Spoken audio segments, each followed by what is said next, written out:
7 नवंबर को मिजोरम के साथ विधानसभा चुनाव यानी 2024 के चुनावों का सेमीफाइनल शुरू होगा और 30 नवंबर को तेलंगाना में वोटिंग के साथ खत्म होगा।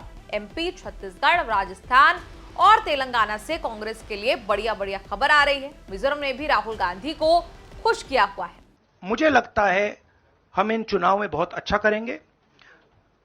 मिजोरम में मैं अभी जा रहा हूं। काफी पॉजिटिव माहौल है।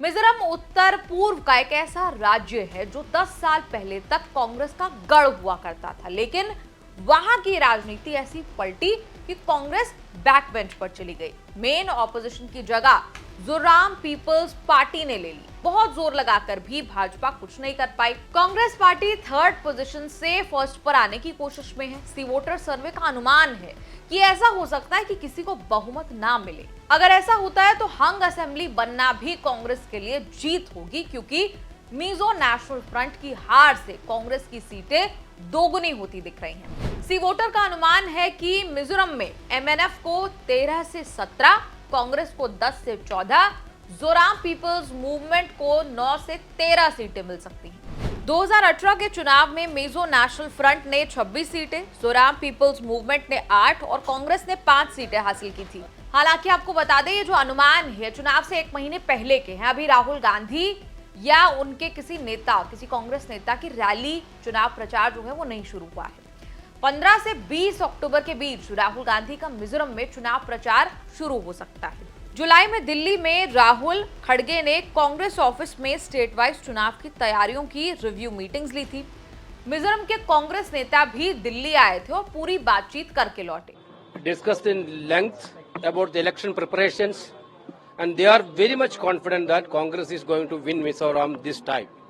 Atmosphere is very good in favor of Congress party, and Congress President spoke to Laltan Balaji, our former ex-chief minister, who cannot come here because of some personal reason, and he also shared the same view that there are very big chances of Congress party in Mizoram. Mizoram राज्य बनाने वाले राजीव गांधी थे, इसलिए कांग्रेस के लिए loyalty factor तो है ही।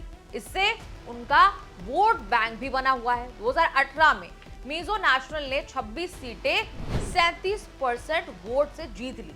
कांग्रेस को 5 ही सीट मिली, लेकिन वोट परसेंट 30% के पार। कांग्रेस की मिजो नेशनल फ्रंट से ट्रेडिशनल राइवलरी चली आ रही है, दुश्मनी है।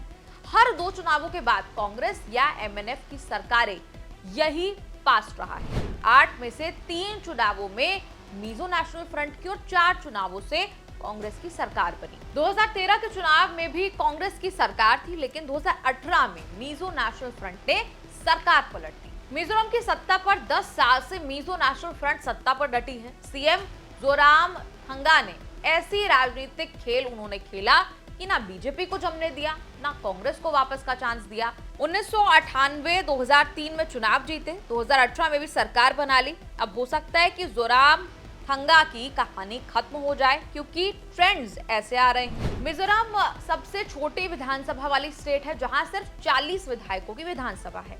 मेजॉरिटी वाला नंबर आप जानते हैं 21 है, यानी सिर्फ 21 विधायकों से सरकार बनती बिगड़ती। मिजोरम की पॉलिटिक्स का एक और इंटरेस्टिंग फैक्ट आपको बताते हैं। विधानसभा की 40 में से 39 अनुसूचित जाति के लिए रिजर्व है। मिजोरम में सिर्फ 1 सीट अनरिजर्व है। ट्राइबल के लिए चुनाव में कोई रिजर्वेशन नहीं है। वोटर भी केवल 9 लाख हैं जो सरकार चुनते हैं। मिजोरम में पहले भी बीजेपी नहीं थी, कहीं नहीं थी, आज भी कहीं नहीं दिख रही। हालांकि पीएम मोदी अमित शाह ने उत्तर पूर्व राज्यों पर काफी जोर लगाकर रखा हुआ है।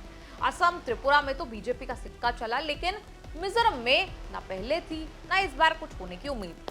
मिजोरम में मिजो नेशनल फ्रंट यानी कि एमएनएफ एनडीए में बीजेपी की पार्टनर है, लेकिन बीजेपी के कई इश्यूज को लेकर मतभेद भी हैं।